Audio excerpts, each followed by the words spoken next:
Sabay-sabay po tayong sambitin ang sumasampalataya. Sumasampalataya ako sa Diyos Amang makapangyarihan sa lahat, lumalang ng langit at lupa. At kay Jesucristong buktong na anak niya, Panginoon natin, na sa hiwaga ng Espiritu Santo, ipinanganak ng Birheng Maria, nagdamdam ng hirap sa kahatulan ni Poncio Pilato. Ipinako sa krus, namatay at inilibing sa ikatlong araw, ay nabuhay na muli mula sa mga patay. Umakyat sa langit at umupo sa kanan ng Diyos Amang makapangyarihan sa lahat.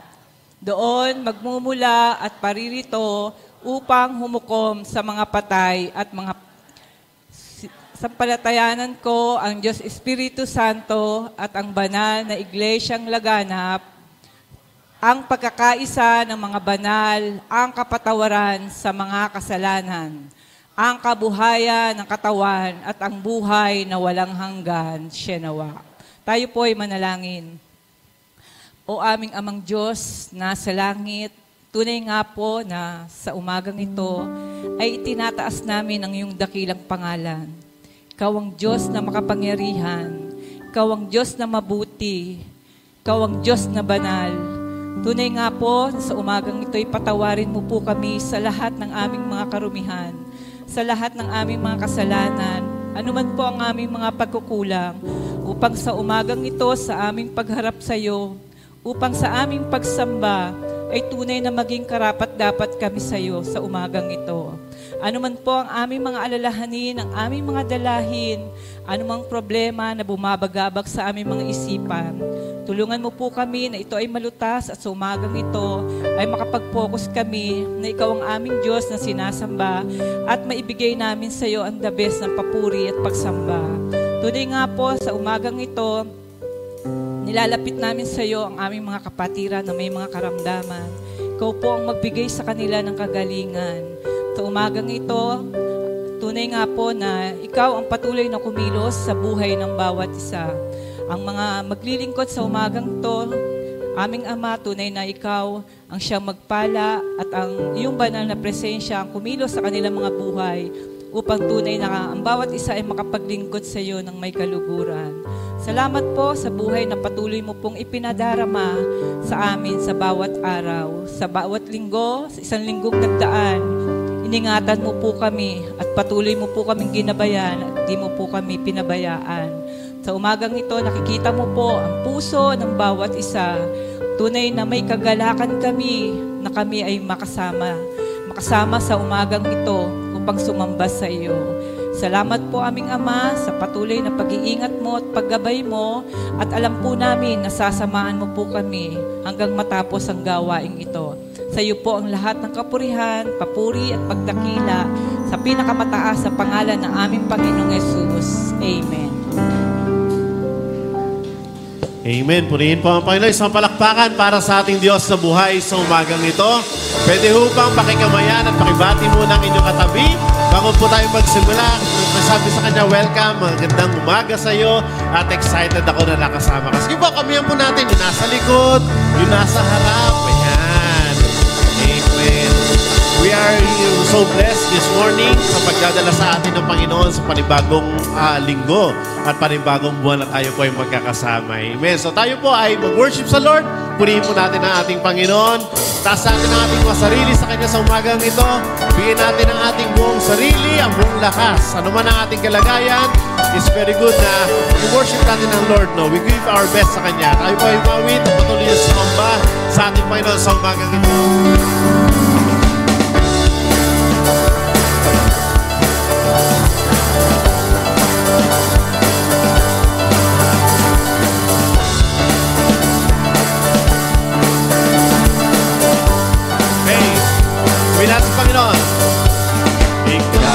Kalakasan ko sa kainan, O Diyos magpagkailanman. Ikaw ang siyang sandigan ko, mo at siyang kulihan ko, O Diyos magpagkailanman. Isa pa, ikaw ang kalakasan ko sa oras kainan, O Diyos magpagkailanman. Ikaw ang siyang sandigan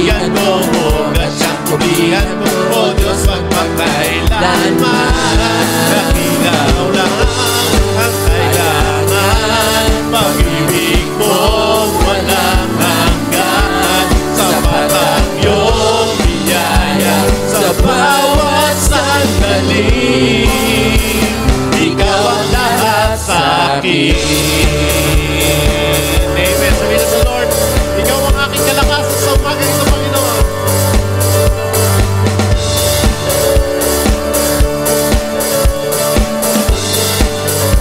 Alright, let's sing one more time.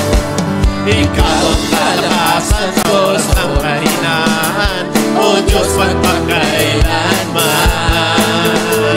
Ikaw ang siyang sandigan ko, at siyang kublihan ko, O Diyos, magpagkailanman. Isa pa, ikaw ang kalakasan ko sa kahinaan, O Diyos, magpagkailanman. Ikaw ang siyang sandigan ko, at siyang kublihan ko, O Diyos, magpagkailanman. Ikaw naman ang kailangan, pag-ibig mo walang hanggan, sapat ang iyong biyaya sa bawat sandali. Ikaw ang lahat sa akin.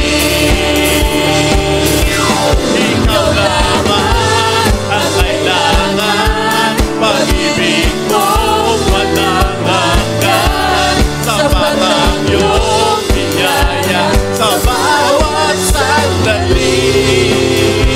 Ikaw ang lahat sa akin. Okay, uwit natin mula sa simula. Sabihin natin, ikaw ang kalakasan ko, Panginoon.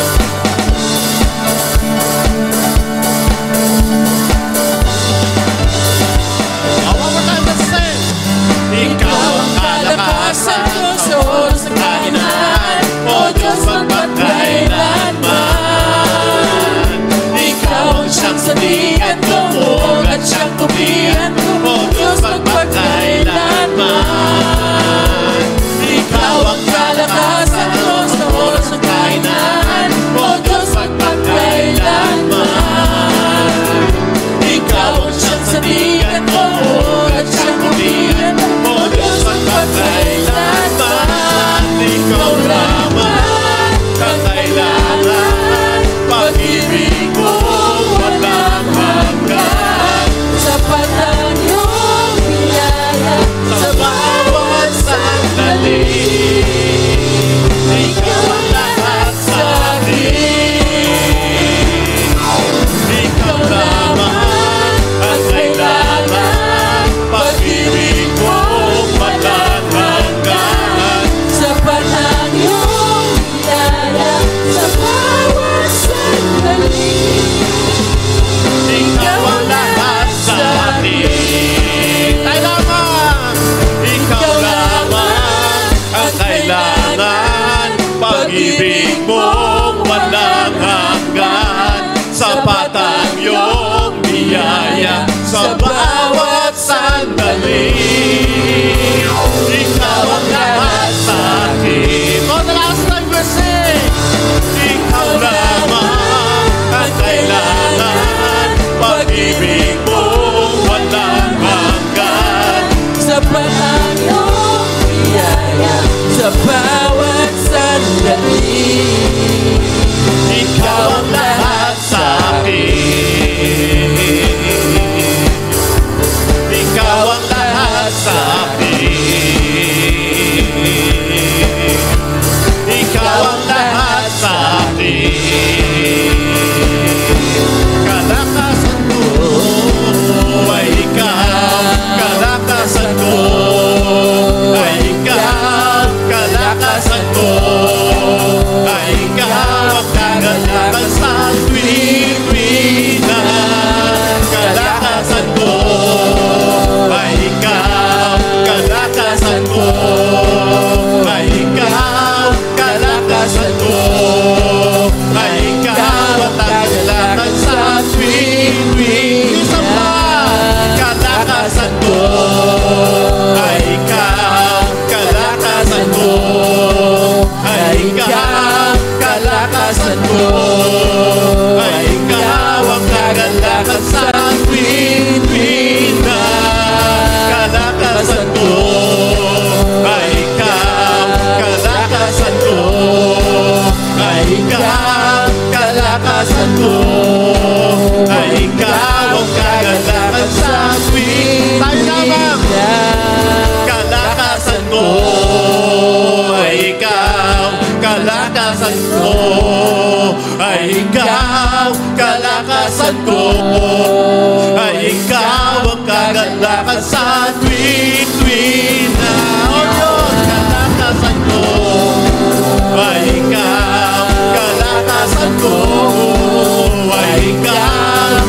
kalakasan ko. Ay ikaw ang kagalakan sa tuwid-tuwid na. Sa tuwid-tuwid na. Sa tuwid-tuwid na. Kalakasan ko. Ay ikaw.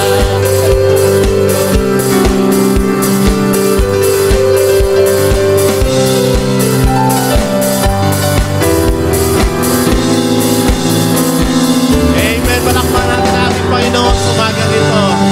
Tunay nga, ano man ang ating kalagayan, ano man ang ating physical or spiritual na nararamdaman, ang kalakasan ay nanggagaling sa ating Panginoon. Kaya nga po ako dito sa worship event natin para tayo ay muling mapalakas ng ating Panginoon. No? Ano man ang ating situation sa nagdaang isang linggo, nakakapagod, Kuya Ferds, no? Or tense ang aking sitwasyon. Whatever it is, sabi roon, ang kalakasan natin nanggagaling sa ating Panginoon. Amen? So let's worship the Lord at patuloy nating sambahin, itaas ang kanyang pangalan. Sabihin na sa kanya, Lord, wala kang katulad sa aming mga buhay. Sa iyo, ikaw ang aming source ng buhay, ikaw ang source ng aming kalakasan, ikaw ang source, Panginoon, ng kapayapaan sa aming mga buhay. Kaya naman po, hayaan mo sa umagang ito, malitaas naming patuloy ang iyong kabanal-banalang pangalan, Panginoon.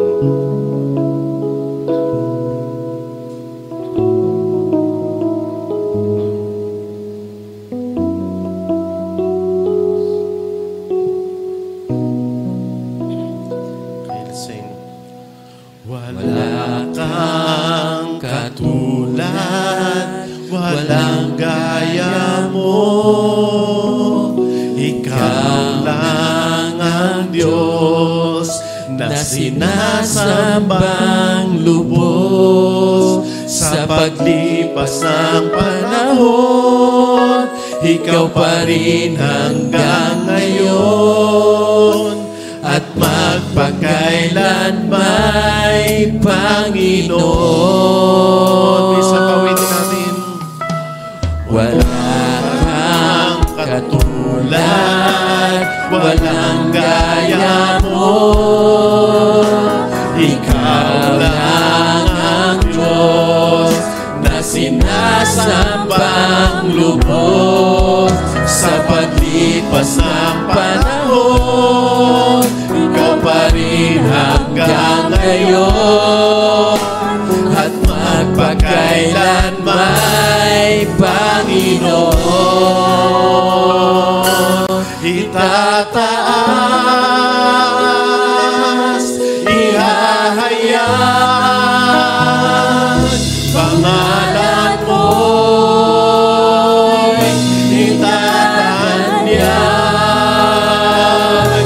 Pagsambay,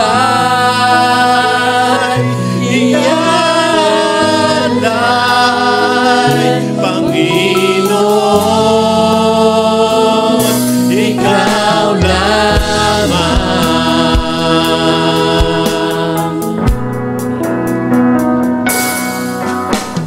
Ang salita mo, ang kailangan ko.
Panginoon, Ikaw lamang.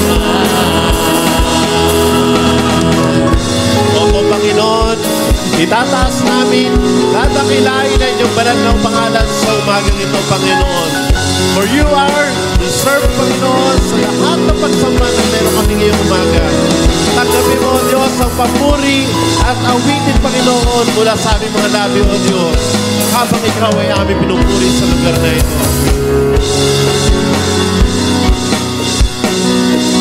Sabi na sa paglipas ng panahon, sa paglipas ng panahon, Ikaw pa rin hanggang ngayon, at magpakailanman, Panginoon. Itataas, ihahayaan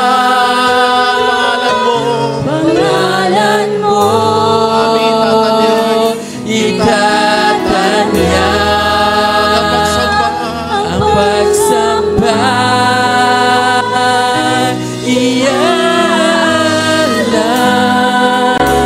Panginoon,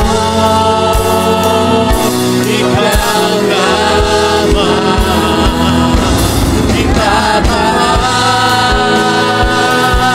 ihahayaan pangalan mo,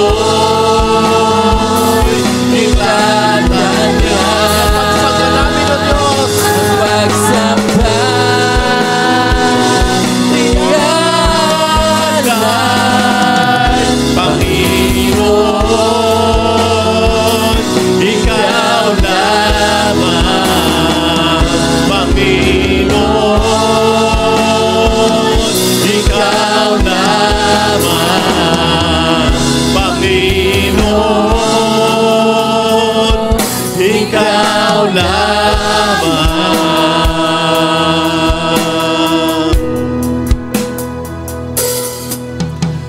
Awitin ko man lahat ng awit sa mundo, di kayang ilarawan ng kadakilaan mo.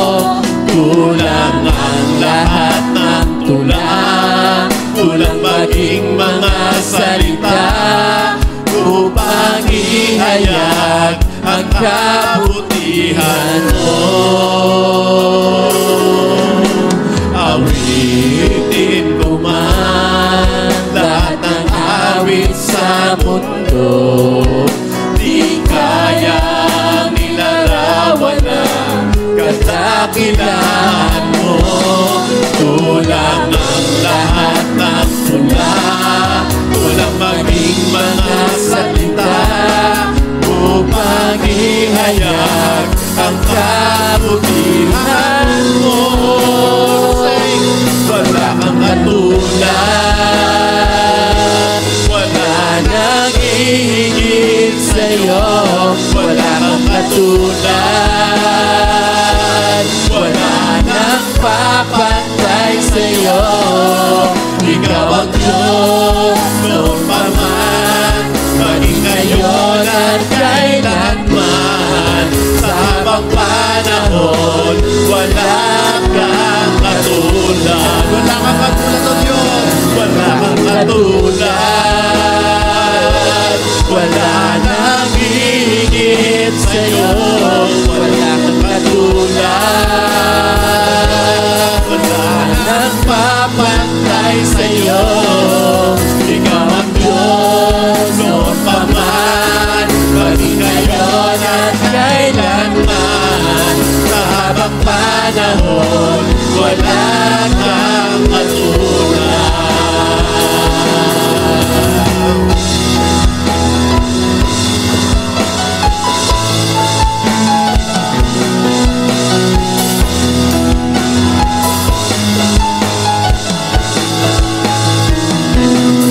Ikaw ang Diyos noon pa man, maging ngayon at kailanman. Sa habang panahon, wala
katulad.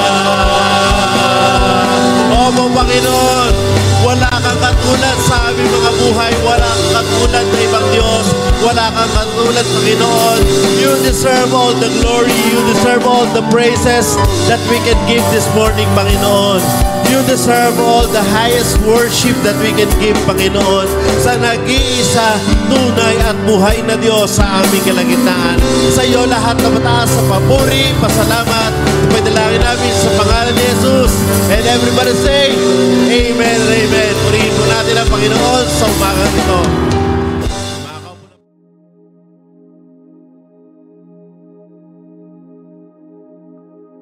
Sige po, tayo po ay patuloy na magpuri sa ating Panginoon sa umaga pong ito, sa kanyang kabutihan, katapatan sa ating pong mga buhay. Tunay po na ang Panginoon ay higit na mabuti at tapat sa lahat ng kanyang mga pangako. At ang Panginoon ang marapat nating itaas sa lahat ng bagay sa ating pong mga buhay. Tayo po'y manalangin. Tunay po, O Diyos, na pinupuri ka namin, sinasamba sa sandaling ito. Kinikilala ang iyong kabutihan, ang iyong katapatan sa aming pong mga buhay. Tunay po, Panginoon, na ikaw lamang ang marapat na itaas at purihin ang aming mga buhay sa lahat ng bagay na iyong ginagawa sa amin. Salamat po, Panginoon, sa lahat ng mga pangyayari sa buhay na kung saan ay amin pong nararanasan. Salamat po una sa mga pagpapala ng taon, kaarawan, anibersaryo, na sa amin po'y dumarating. Salamat po dahil ang buhay ay nagmumula po sa iyo, ang kalakasan, ang patuloy na pagkakataon upang kami ay makapagpatuloy sa buhay, Panginoon, ay kaloob mo, Panginoon. Salamat din po sa kalakasan, kagalingan na binibigay mo sa amin sa panahon na kami po ay dumadaan sa mga panahon, Panginoon, ng pagsubok ng pisikal na pangangatawan. Salamat dahil ikaw ang aming kalakasan. Salamat din po, Panginoon, sa pagtugon mo sa mga panalangin, sa pagdinig mo sa aming pong mga hinaing, sa aming pong mga naisin, sa aming pong mga kahilingan. Salamat dahil ikaw ay Diyos na palagi nakikinig, Panginoon, sa dalangin ng iyong mga anak. Salamat po sa iyong mga probisyon, sa lahat ng bagay na iyong ipinagkakaloob sa amin. Higit pa sa aming inaasahan, karamihan, Panginoon, karaniwan, higit pa sa aming hinihiling ang iyong pinagkakaloob sa amin. Salamat po sa mga pag-iingat mo, sa iyong proteksyon, sa mga panahon na kami po ay nasa panganib. Salamat dahil tunay po na ang mga mahimalang bagay ay ginagawa mo sa mga panahon, Panginoon, na hindi namin inaakala na amin pong mararanasan ng mga ganung pagkakataon ng buhay. Salamat po maging sa mga challenges, sa mga pagsubok, suliranin ng buhay na aming kinakaharap. Tunay po, Panginoon, na lalong nakikita namin na meron kaming makapangyarihang Diyos na siyang nakababatid ng aming buhay at nakakaalam higit sa mga bagay na aming inaakala. Purihin ka po, dakilang Ama, sa umaging ito, narito sa unahan ng iyong mga anak na mayroong kani-kanyang mga kapahayagan ng pagpapasalamat. Mangyari na sa pamamagitan ng pagkapatong ng kamay ng iyong lingkod, iyong igawas sa kanila ang iyong pong basbas at pagpapala.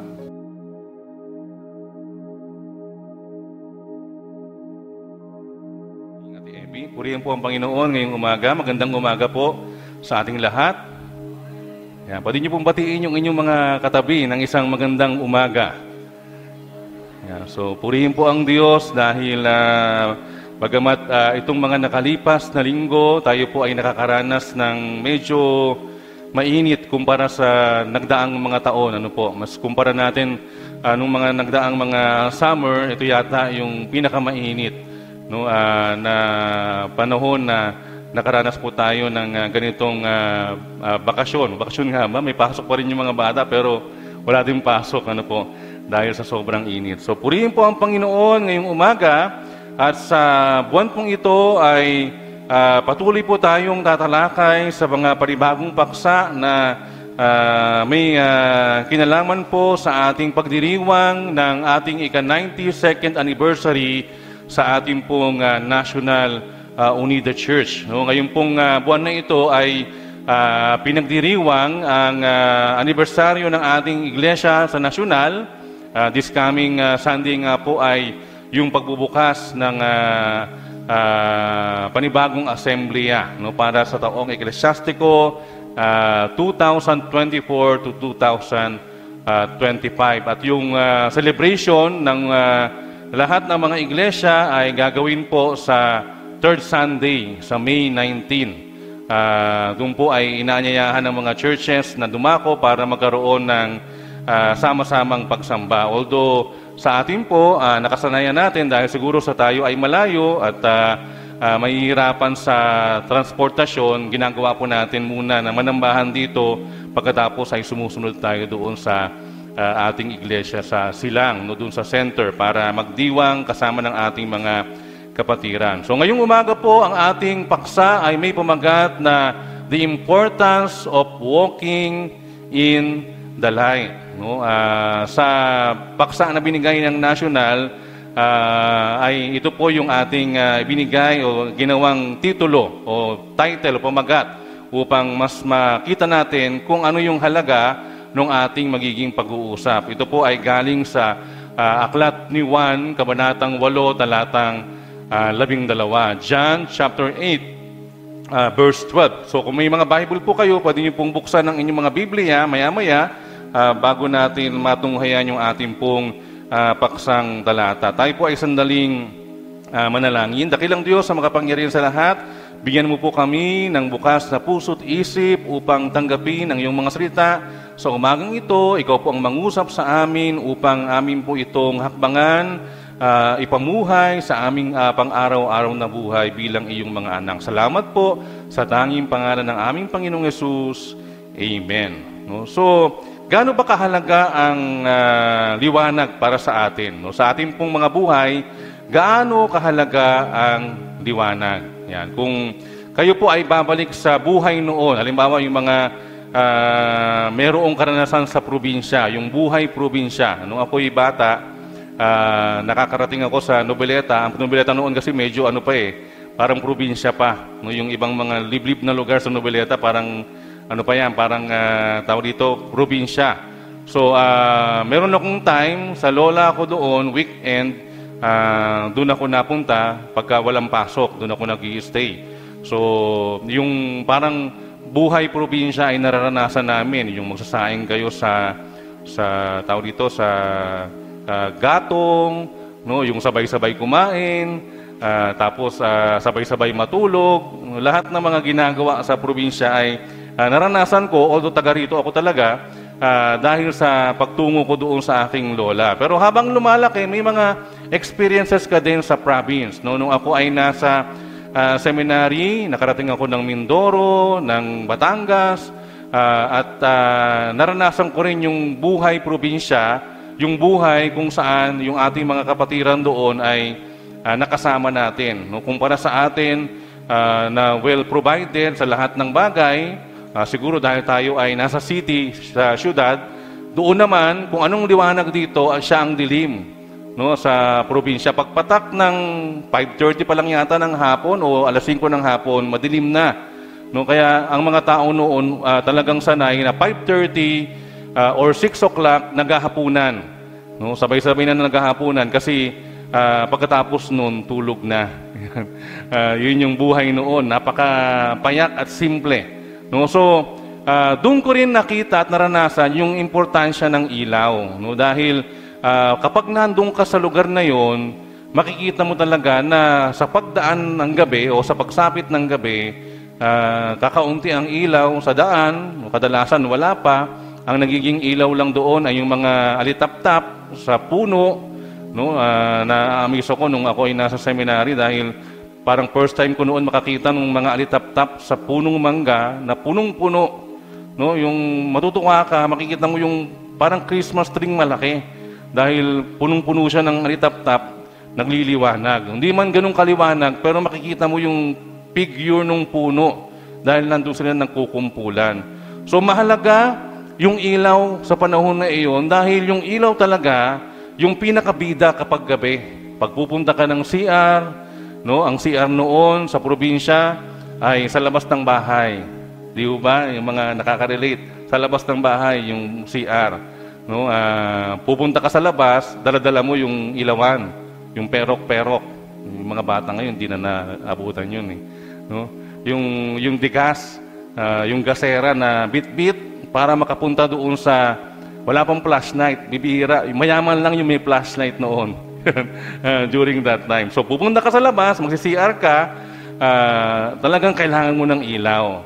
No? Kapag uutusan kang bumili sa tindahan, may nakalimutan, kailangan bilhin, mag-iilaw ka rin kasi talagang madilim. Pwede kang maka-encounter ng ahas o ng anuman sa dadaanan mo. So napakahalaga ng ilaw noong kapanahunan noon. So yung buhay probinsya, kasama na yung gasera o yung ilawan, no, sa kanilang pamumuhay. Ibig sabihin, talagang part na ng buhay ng bawat isa na mayroong ginagamit na ilawan. At napakahalaga ng ilawan sa buhay ng mga tao noon. So, tunghayan po natin yung sinasabi sa ating teksto sa verse 12 ng ating paksang talata sa John chapter 8. Ang sabi po dyan sa English version, "Again, Jesus spoke to them, saying, I am the light of the world.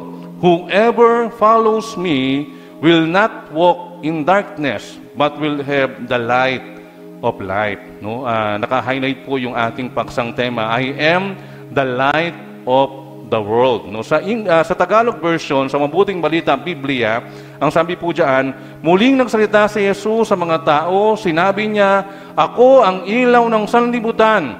Ang sumusunod sa akin ay magkakaroon ng ilaw sa kanyang buhay at hindi na lalakad sa kadiliman." So ako ang ilaw ng sanlibutan. So dito po makikita natin na mahalaga yung ilaw, no? Na kung saan maging ang ating Panginoon ay nag-declare at pinakita niya na siya yung ilaw ng sanlibutan. O ako ang ilaw ng sanlibutan. So sino nga ba siya bilang ilaw ng sanlibutan? So Jesus as the light of the world. No? Si Jesus bilang ilaw ng sanlibutan. So, sa pamamagitan ng pagsasabi na si Jesus ang tunay na ilaw na kung saan parating sa mundo during the time na siya ay dumating, si Juan, he directly connects Jesus sa Mesayang tinutukoy sa bansang Israel during the Old Testament time. Katulad po ng sinasabi ng propeta Isaiah, no, sa Isaiah chapter 9 verse 2. Kung kayo po ay may mga Biblia, parang hindi ko na po yata na ilagay po diyan yata yung talata. Ayan. Isaiah chapter 9 verse 2. The people walking in darkness have seen a great light. On those living in the land of deep darkness, a light has dawned. No, dumating ang isang liwanag. No, so dito po kinonek ni Juan yung pagdating ng ating Panginoon. Directly kinonek niya sa sinabi ng propeta sa bansang Israel na Mesiyas o tagapagligtas na inascribe o kinilala bilang ilaw na darating, no, liwanag na darating. Doon din sa sinasabi sa Hebrew chapter 1 verse 3, no, Jesus is the radiance of God's glory and the exact representation of His being. Sabi po ng author ng Hebreo, no, na magpahanggang ngayon ay pinag-uusapan pa o debatable pa kung sino, kung si Pedro ba o si Pablo o yung iba pang mga sabi nga ay tampok na lingkod ng Diyos sa Bagong Tipan, no, yung liwanag o yung radiance ng glory ng Diyos, yung parang sinag ng glory ng Panginoon is the exact representation of His being or Jesus being. No, yung pagiging ni Jesus, ibig sabihin yung kanyang kabuuan ay eksaktong liwanag o radiance ng glory ng Panginoon. No, ganun niya po inscribe si Jesus o binigyan ng parang katangian. So, si Jesus kung ating titingnan as the light of the world, Jesus is the true light of God for those who partake His salvation. No, alam natin na tayo bilang mga anak ng Diyos, bilang mga mananampalataya na nagkaroon ng pagkakataong makilala siya at nagkaroon ng buhay na walang hanggan, we also ascribe Jesus or we also look at Jesus as being the true light of God. Siyang liwanag natin. Siyang gabay natin sa ating mga buhay. So when we receive Jesus Christ as our personal Lord and Savior, nung ating tanggapin si Jesus bilang personal Lord and Savior ng ating mga buhay, ano po nangyari? He makes God's light shine in our heart. No? Pinagningning niya ang liwanag ng Diyos sa ating mga puso. So, ano po yung pwedeng mangyari? Ano yung mangyayari? Wala pala dyan. No, Jesus, ayon doon sa 2 Corinthians chapter 4, verse 6. No, kung ngayon may mga Biblia, buksan niyo po. 2 Corinthians chapter 4, verse 6. Ano po yung mangyayari? Dahil ang liwanag ng Diyos ay nagliwanag sa ating mga puso. So, we can know the glory of God that is seen in the face of Jesus Christ. So, maahayag sa atin yung kaluwalhatian ng Diyos sa pamamagitan ng ating Panginoong Jesus. No? So, practically, siguro pwede nating sabihin yung ganitong bagay. Nung ikaw ay naging mananampalataya, yung tinanggap mo si Jesus bilang personal Lord and Savior mo, no, naramdaman mo at naranasan mo yung kaluwalhatian ng Diyos sa buhay mo. Amen po ba? Di ba? Mas naging aware tayo na nandyan ang Diyos, buhay ang Diyos, mas naging malapit sa atin yung pagkilala na ang Diyos nating pinupuri, sinasamba, ang Diyos na meron tayo sa ating buhay ay buhay na Diyos at makapangyarihang Diyos. Unlike doon sa mga walang relasyon sa Panginoon. No? They only knew God. Yun lang, hanggang doon lang, period. Pero yung karanasan na alam mo na ang Diyos kasama mo, ang Diyos ay gumagabay sa iyo, ang Diyos yung liwanag ng daan mo, ng buhay mo, nararamdaman yun ng mga taong may personal na relasyon sa Kanya bilang Panginoon at tagapagligtas. So, Jesus as the light of the world. Si Jesus bilang liwanag o ilaw ng sanlibutan. So, ngayon po tingnan natin, ano naman yung significance ng light sa ating mga buhay? Ano yung kahalagahan ng ilaw sa buhay natin? Kanina, practically, pinag-usapan natin sa karanasan sa probinsya, ano ba yung importance ng liwanag, di ba, ng ilaw? No, sa city life siguro, although ngayon hindi natin nararanasan yung brownout, no, pero sa Maynila, nakikita natin sa balita, nakakaranas sila ng brownout. So bukod sa init, yung ilaw sa gabi, yun ang mahirap. No? Although ngayon, marami ng mga gadget para may liwanag yung buhay. Di ba? Mayroon ka ng pwede ka nang makabili ka agad, hindi pumunta sa palengke, mayroong online na shopping na pwedeng gawin para makabili ng mga ilaw na matipid pero maliwanag sa dilim o sa gabi. No? So, maliwanag, importante yung liwanag, importante yung ilaw sa ating mga buhay. Kaya nga sabi ng Panginoon, I am the light of the world. So, mas maganda at mas mauunawaan natin ng maayos yung statement na to, yung salitang ito, yung talatang ito, mula sa ating Panginoon, habang ating bibigyan ng pagkakataong makita kung ano nga ba yung halaga o importansya ng ilaw sa ating mga buhay. So, tingnan po natin yung ilan sa mga functions ng light sa ating mga buhay. Una, light helps keep us safe. Sabihin nyo nga po, light helps keep us safe. Yan. So, ang liwanag po ang sa atin ay nagbibigay at tumutulong para tayo ay maingatan. No? Si Kuya Ani, last week ay naka-encounter ng aksidente, no? Kahit maliwanag. Siguro kung gabi, mas magiging visible ang lahat dahil may ilaw. Pero yun nga, pag accident naman, kahit may ilaw ka o wala kang ilaw, yun nga pagkaliwa-liwanag, nakaranas ng aksidente, mo pwede ring maranasan. Pero importante yung ilaw sa buhay natin. Light help us keep safe. No? Paano ba nagiging ligtas o paano ba nagiging safe sa panahon na tayo ay may liwanag? No? Saan tayo nakakatagpo ng pag-iingat? No? Kapag tayo po ay naglalakad sa panahon o sa lugar na madilim, doon po tayo naiingatan ng liwanag. No? So lalo po doon sa mga medyo hirap na sa paglakad, napaka-importante ng ilaw o ng liwanag sa ating lalakaran. No, makikita mo kung meron kang dadaanan na balubog, makikita mo kung may harang sa daan, makikita mo kung ano yung dapat hakbangan, pababa o pataas, upang hindi ka madisgrasya sa iyong paglakad. So, the light makes us feel a sense of security. Ito din yung nagbibigay sa atin ng sense of security sa panahon na madilim. No, dahil meron tayong liwanag. Kaya nga kahit yung kapirasong ilaw, napakahalaga. Kasi kahit pa paano, makikita mo kung ano yung iyong patutunguhan o yung iyong pupuntahan. Meron kang security, meron kang kumpiyansang maglakad sa iyong daraanan. Dahil kahit pa paano, tanaw mo at tanaw ng iyong liwanag yung iyong daraanan. So light allows us to see where we are going. No? Kapag tayo ay nandoon sa panahon na nagmamaneho, halimbawa sa gabi, no, napakahalaga po ng ilaw. No? Sa mga nagdadrive, alam ko po na alam natin yun. Importante yung liwanag sa gabi.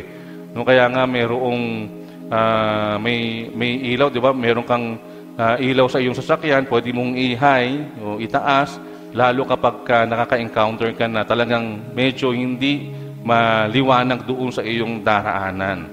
No, kagabi galing kami ng Imus, na pinadaan ako ni Google doon sa dating daan sa sa Bukandala, yung kasya lang yung dalawang sasakyan eksakto. Kapag nagkamali ka, pwede kang malaglag doon sa bukid. Doon ako pinadaan ni Google pabalik, no, hindi doon sa malapad na daan. So, kung walang ilaw, hindi mo makikita yung dadaanan mo. So, hanggang bewang yung lalaglagan ng sasakyan. No, pero salamat sa Lord, dahil may ilaw, makakadaan ka ng maayos, makikita mo yung dadaanan. No, so, kapag nagmamaneho ka, yun ay part ng buhay natin at tinutulungan tayo ng ilaw. No? Kapag tayo ay nasa dilim, no, tayo po ay nakakapagpatuloy dahil sa liwanag na bigay ng ilaw. So, light helps keep us safe. Pangalawa, light exposes truth. No? So, light can expose blemishes and defect. No? Kapag tayo ay nagmamaneho, kapag tayo ay may sasakyan, no? Dito po natin nakikita yung pangit sa gabi. Ibig sabihin, dito pala sa lugar na ito, pangit dumaan dahil madilim na madilim. No? Kumpara doon sa mga lugar na maraming liwanag o maraming ilaw. At siyempre, sa liwanag din nakikita kung ano yung itsura ng tao, di ba? Kapag maaga, mas kita natin yung itsura ng ating mga katabi. Yan, pwede nyo tingnan yung inyong katabi kung anong itsura habang maliwanag. Kasi pag madilim, hindi mo na makikita unless naiilawan mo. So, it exposes truth. No? It exposes truth. Sa ating konteksto, sa konteksto ng ating mensahe, no, gusto kong ating tingnan yung ilang areas kung saan yung liwanag ng ating Panginoong Yesus na nagliliwanag o nagsashine exposes the truth sa iba't ibang mga mahalagang mga bagay. Ano po yung mga bagay na ito? No? 3 areas in which the light of Jesus shines in order to expose the truth. Una, the truth about God. No? Ang katotohanan tungkol sa ating Diyos. No? John chapter 1 verse 17. Sabi nga po, di ba, we see that God is good o is a God of grace and truth through Jesus. No? So alam natin basically na ang ating Panginoon ay Diyos ng kahabagan at Diyos ng katotohanan sa pamamagitan ng ating Panginoong Yesus. At ang sabi doon sa John 1:17, for the law was given through Moses, grace and truth came through Jesus Christ. No? So, sa lumang tipan, sa kaanyuan ni Moses, ay ibinigay ang kautusan o yung law na sinasabi. No? Pero sa panahon ng pagdating ng ating Panginoong Yesus, yung grace at yung truth, it came through the time of Jesus Christ. No? Yung kahabagan at yung katotohanan ay dala ng ating Diyos sa pamamagitan ng ating Panginoong Hesukristo. So we get to view the nature of God. Nakikita natin ang Diyos, ibig sabihin, nakikita natin ang katangian ng Diyos, nararamdaman natin ang Diyos sa pamamagitan ng ating Panginoong Yesus. We can see what God is like through Jesus. No? So, siya yung parang nagbigay sa atin o naghatid sa atin ng liwanag ng Diyos sa ating pong mga buhay. So, sa pamamagitan ni Kristo, we see the truth concerning God. No? Ano yung mga truth na iyon? We see that God is not unloving. No? We see that God is the God of love. No? Ang Diyos ay Diyos ng pag-ibig. Diyos na kung saan ay nagpapatawad sa ating mga buhay. At sa John 3:16, alam naman natin kung gaano kadakila ang pag-ibig ng Diyos sa ating pong mga buhay. So, this is what light exposes. No, yung katotohanan tungkol sa ating Panginoon. So, bukod doon ay yung katotohanan tungkol sa tao. The truth about man. Ayon doon sa Romans 3:23, for all have sinned and fall short of the glory of God. So, dito po, napakapayak naman ng sinasabi tungkol sa tao. Ano ba yung katotohanan tungkol sa tao? So, alam natin na dito pinapakita ang tao ay makasalanan. Kaya nga, for all have sinned and fall short on God's glory. Dito, makikita rin natin na ang isa sa mga kahulugan at pakahulugan sa panahon natin ngayon, sa liwanag na hatid ng ating Panginoong Yesus, we see that without Jesus, we are lost. Kapag wala ang ating Panginoon, tayo ay naliligaw. Tayo ay parang palipad-lipad sa alapaap. We have no hope. We are hopeless because of sin. Pero dahil mahal tayo ng Diyos, alam natin na hindi pinahintulot ng Panginoon na manatili tayo doon sa hopeless situation because of sin. But this is what the light exposes, the truth about man. And lastly, the truth about eternal life. Ang sabi po doon sa Romans 6:23, for the wages of sin is death, but the free gift of God is eternal life in Christ Jesus. So, this is what the light exposes. Yung katotohanan tungkol sa buhay na walang hanggan. Diba? Ang sabi ng talata, ang kabayaran ng kasalanan ay kamatayan. Subalit ang kaloob ng Diyos ay buhay na walang hanggan sa pamamagitan ng ating Panginoong Hesukristo. So, makikita natin na ang lahat ng mga importanteng bagay sa buhay ay ini-expose ng liwanag. And this is what the significance of light in our life talaga ay mahalaga, importante, at dapat na makita natin. It helps us keeps safe. It exposes the truth. Thirdly, sabi, light helps keep things healthy. Light helps keep things healthy. Yung pong mga halaman, halimbawa, plant life would die without light. Yung mga halaman o yung ibang mga halaman o karamihan naman, lahat naman ng halaman ay kailangan ng liwanag.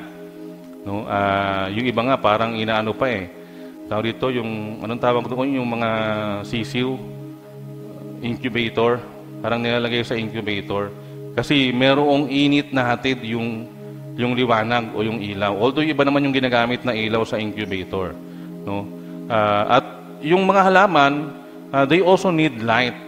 Hindi ko na pupuntahan yung scientific explanation, pero yung mga nag-aaral alam niyo po yun kung ano yung mga kasama doon sa mga elemento ng liwanag, na dinadala doon sa mga puno, sa mga halaman na nabubuhay. So, kailangan ng halaman para mabuhay o kailangan ng halaman ng liwanag para mabuhay. Our bodies also need some light for living.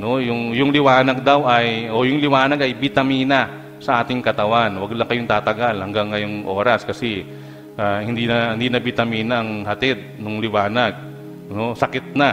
pwede na kayong ma-high blood, o pwede tayong masunog na sa init ng panahon. So, it keep us living, no? Yung mga living things na bubuhay because of light at kailangan ng liwanag. Light also purifies things, no? Ang liwanag din ay nagpapadalisay ng mga bagay. Sabi po sa 1 John 1:7. Oops, wala. 1 John 1:7 po. Puntahan nyo sa inyong mga Biblia. Ayan pala. But if we walk in the light as He is in the light, we have fellowship with one another. And the blood of Jesus, His Son, cleanses us from all sin. No? By Jesus calling Himself the light, no, sinasabi niya that He is the one who exposes us to truth about God, man, and eternal life or salvation. He is saying that He is the source of life and the source of truth. So, sa isang banda, makita natin, ang liwanag din ang naglilinis sa ating mga buhay, no, sa kasalanan. Unang-una, it exposes the truth. No? Nilalantad nito yung katotohanan. So, nalalantad yung kasalanan. At doon nakikita yung buhay na nangangailangan ng kapatawaran ng Diyos at nangangailangan ng pangangalaga ng Diyos. So, ang Diyos ang source ng ating buhay, ang Diyos ang source ng katotohanan sa ating buhay. So, gaano kahalaga ang paglakad sa liwanag? Nakita natin kanina na merong significance ang light sa buhay natin, di ba? Pero dahil mahalaga ang light sa buhay natin, gaano naman kahalaga na tayo ay lumakad sa liwanag? No? Tayo ba ay lumalakad sa liwanag ng ating Panginoon, katulad ng sinasabi ng isang awit, no? Ng awit sa mga bata, o kaya yung isang himno kung saan ay nagbibigay ng paalala sa paglakad sa liwanag, no? So the need to walk in the light, no? The need to walk in the light. So una, tingnan natin ano ba yung definition ng walking in the light sa spiritual na esensya. To walk in the light is to live a life that is governed by the Word of God and guided by the Spirit of God. Yun po yung una. Kapag sinabing ikaw ay naglalakad sa liwanag ng ating Panginoon, you are living your life kung saan ang nangunguna o namumuno ay ang salita ng Diyos o ang Diyos, at ang Diyos ang gumagabay sa iyo sa pamamagitan ng kanyang Espiritu. So you are governed by God. Your life is governed by God. No, hindi ikaw ang gobyerno ng buhay mo. Hindi ganoon. No, hindi ganoon ang buhay Kristiyano. Hindi ikaw ang gobyerno ng buhay mo, hindi ikaw yung masusunod. Hindi rin kalahati lang. No, yung kalahati sa Diyos, yung kalahati sa iyo. Hindi ganoon. No? Kahit na 1/4 o 10%, hindi po pwede. Ang masusunod sa buhay ng isang taong naglalakad sa liwanag ay ang Diyos. Amen po ba? No? Ang Diyos dapat. Since God is light, ayon doon sa ating talata, sa verse 5 ng chapter 1 ng 1 John, walking in the light is walking with God. No, ang paglakad sa liwanag ay paglakad kasama ang Diyos. No, ibig sabihin, if you truly walk in the light, you walk with God. Yun yung nun, kapantay na kahulugan. Lumalakad ka kasama ang Diyos. No? Lumalakad ka kasama ang Panginoon. Hindi mo ini-enjoy yung sanlibutan. Hindi mo ini-enjoy yung ino-offer ng mundo na maganda. No? Nakakatuwa sa paningin, nakakalibang, di ba? Nakakasatisfied. Pero hindi yun ang kalooban ng Panginoon. So we must walk in the light. We must walk with God. No? At pangatlo, sabi, it's abiding in Christ and obeying the Word. It is abiding in Christ and obeying the Word. When you walk in the light, ibig sabihin, No, yung kahuli-huli na definition nun, sinusunod mo ang Diyos sa buhay mo. Sinusunod mo ang kanyang salita and you are abiding in Christ. Nananatili ka kay Kristo. No, hindi tayo pwedeng bumitaw. Saglit lang, Lord. Dito muna ako. Pansamantala. Babalik na lang ako sa iyo. Hindi po ganoon. No, we must abide in Christ and obey His word, no, sa ating pong mga buhay. So, this is what the need to walk in the light means. No? Pero kung hindi natin gagawin ito, ano kaya yung pwedeng maging consequence? No? Yung maging epekto sa ating mga buhay.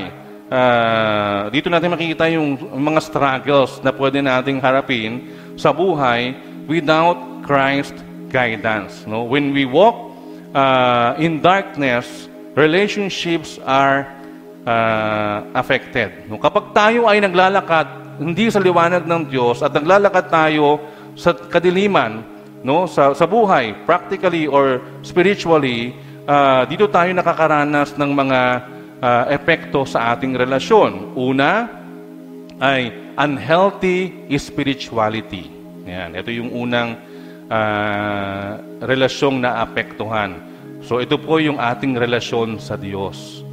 Unhealthy spirituality. We no longer have a healthy relationship with God. Kapag hindi po tayo lumalakad sa liwanag, apektado nito yung ating relasyon sa Diyos. We don't have a healthy relationship with our God.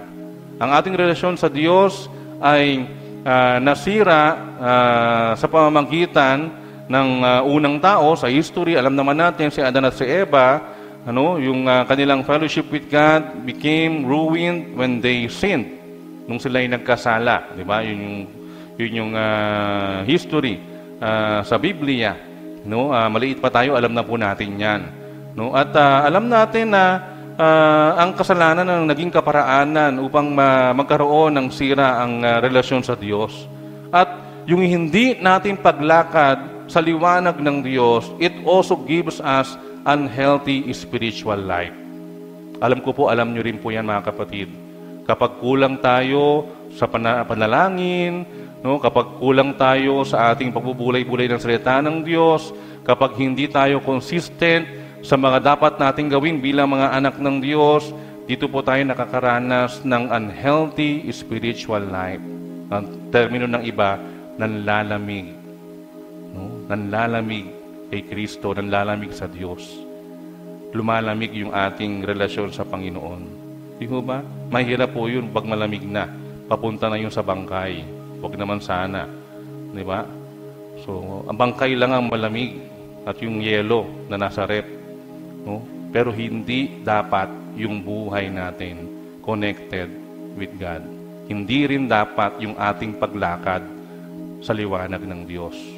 No? Dapat tayo ay merong healthy spirituality. Pangalawa na consequence ng paglakad hindi kasama ang Diyos is yung broken relationships. No? Hindi po ito yung mga heartbreak, hindi yung mga broken-hearted, yung mga iniwan ng jowa. Hindi po yun. No, broken relationship. Our relationship with others is broken in a way like Adam and Eve's fellowship broke down. No, yung consequence daw po, o yung consequence of that damage remain in our relationships with family, friends, and neighbors. Di ba? Dito po nagkakaroon ng epekto sa ating relasyon sa ating kapwa. Sa pamilya, no, sa mga kaibigan, minsan sa mga kapitbahay. Kapag tayo ay hindi lumalakad sa liwanag ng Diyos, hindi malayong makaranas nung ganoong damage sa relationship natin sa kapwa.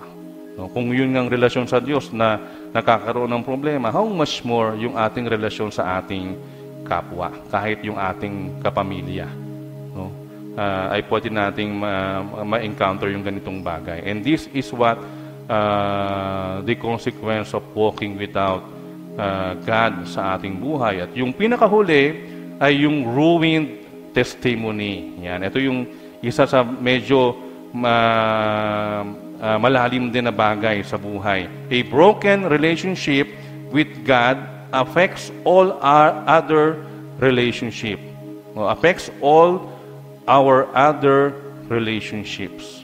No, nasisira na po yung ating testimony sa iba, sa ating kapwa. No, hindi na po mabuti yung nakikita ng ating mga kapitbahay sa atin, hindi na po mabuti yung nakikita ng ating mga kaibigan sa atin. The worst is, hindi na po maganda yung nakikita ng ating mga kapamilya sa atin because of our ruined testimony. Bakit ruined? Bakit sira? It is because we are not walking in the light. Para ka lang,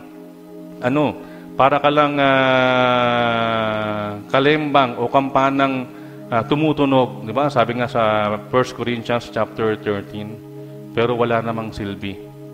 Di ba? Walang esensya. Para lang tayong isang taong napunta sa iglesia, sa simbahan, pero wala namang nangyayari. Tayo pa rin yun. Hindi tayo binabago ng Diyos. Hindi tayo nagliliwanag katulad ng liwanag ng Panginoon. Hindi tayo naghahatid ng liwanag ng Diyos sa mga tao sa paligid natin. So, yun yung mga consequences ng hindi paglakad sa liwanag. Pero kung may consequence o mayroong epekto na masama, meron din namang mga benepisyo ang paglakad sa liwanag. At ito po yung ating huling tingnan.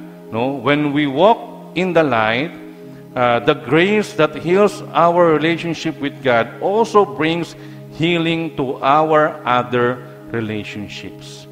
No?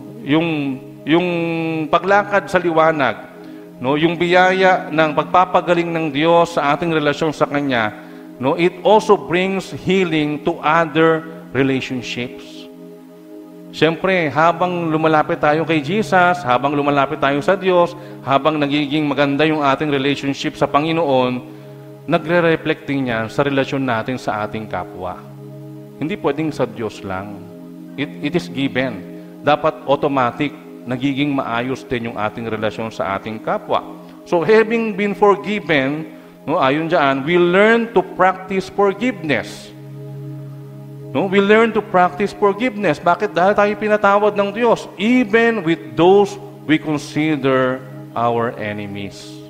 Kahit na yung ating mga kinikilalang ating mga kaaway. We forgive them because we experience the forgiveness of God. Amen? Amen po ba, mga kapatid? No? Grace restores and renews us completely. Yung biyaya, habag ng Diyos, it restores us. It renews us completely. No, wala pong imposible sa Panginoon. Pwede pong baguhin ng Panginoon even the worst person. No? Kahit yung taong inaakala mong hindi na magbabago, pwedeng baguhin ng Diyos. And it is because of His grace. No? It is because of God's grace.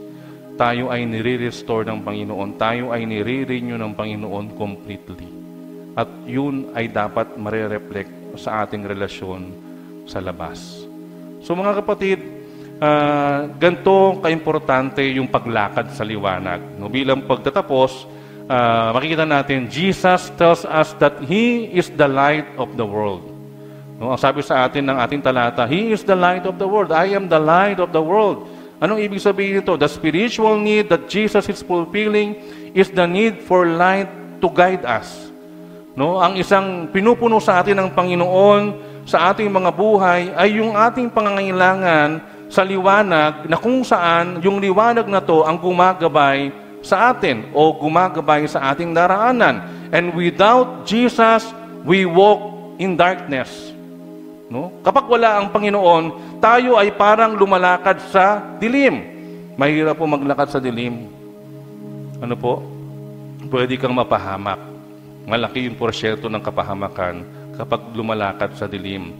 Walking without Him leads to unnecessary struggles.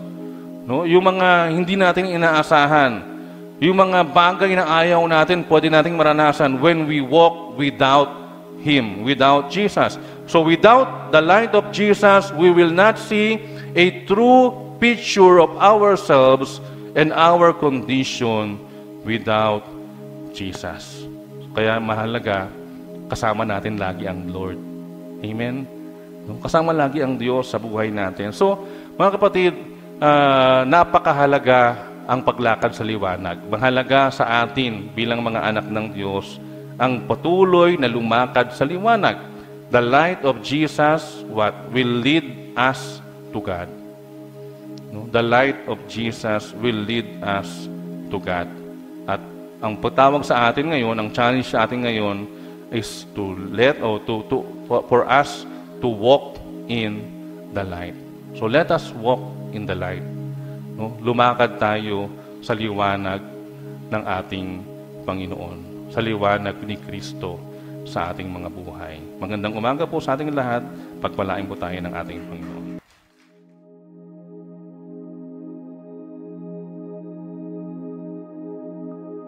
Tayo po magwakas sa panalangin.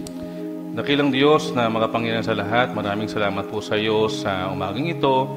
Salamat po sa pagbibigay mo sa amin, Panginoon, ng malayang pagkakataon at panahon upang patuloy ka naming pasalamatan, purihin sa iyong mga pagkilos at gagawa sa aming pong mga buhay. Salamat din po, Panginoon, sa iyong mga salita na ibinigay sa amin sa pamamagitan ng iyong mga lingkod. Salamat po, Panginoon, dahil alam namin na ang iyong salita ay buhay sa aming mga puso at isip at nais mo, Panginoon, masumpungan kami na namumuhay, lumalakad sa liwanag na hatid mo sa aming mga buhay. Samahan mo kami sa aming pag-iwahiwalay pauwi patungo sa aming mga tahanan. Ingatan, Panginoon, sa isang linggong darating. Ikaw po ang aming maging lakas at gabay sa lahat ng bagay. Mabigyan ka namin ng glory sa aming mga buhay. Ano man ang gagawin namin, Panginoon, sa bawat araw. At nawa, Panginoon, ikaw rin ang magbigay ng isang masaganang panangalian kasama ng aming mga mahal sa buhay. Sa tanghaling ito, patungo sa aming mga tahanan o saan man, Panginoon. At nawa sa pamagitan po ng pagtataas ng kamay ng iyong lingkod, iring igawad sa amin ng iyong pong basbas at pagpapala. Mga pinakamamahal, naway sa ating lahat ang pagpapala ng Panginoon Kristo, ang walang hanggang pag-ibig ng Diyos Ama, ang pagkikipisa at kaaliwan buhat sa banal na Espiritu, mulangit pagpasawalang hanggan. Amen.